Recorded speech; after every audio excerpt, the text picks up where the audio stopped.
Kumusta? Ito ang Dreamstart Labs. Sa video na ito, gusto kong ipakita sa inyo ang isang bagong feature sa DreamSave app. Ito ay nagbibigay daan sa inyong grupo na tanggalin ang kanilang DreamSave account o personal na DreamSave account.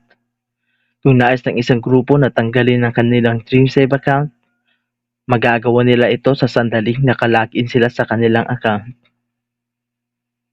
Pagkatapos makapag-login, pumunta sa setup. Sa bandang ibaba ng screen, mababasa natin ang tanggalin ng group account. Pindutin natin ito. May lilitaw na isang pop-up screen.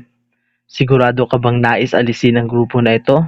Kung tatanggalin mo ang grupo ngayon, hindi ka makakapag-login at hindi na rin ma-access ang data ng inyong grupo.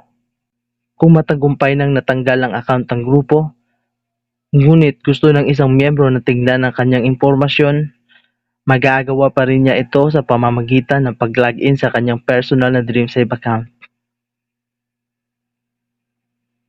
Kung sigurado na tayo, pindutin natin ang oo tanggalin ng account.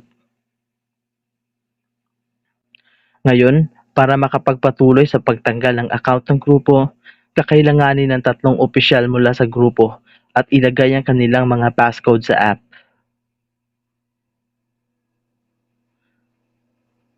Tapusin natin ito.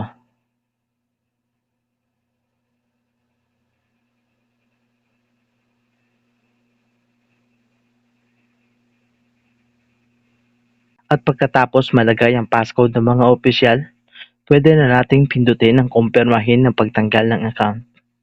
Pindutin natin ito.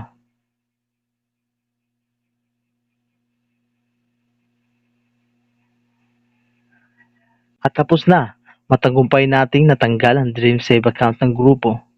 Magpapadala ito ng message sa lahat ng miyembro at sa partner para ipaalam sa kanila na wala na ang iyong DreamSave account. Tandaan, mayroon kang 30 araw para maibalik ang iyong account bago maging permanente ang pagtanggal at hindi na mabawi. Pindutin natin ang tapos na.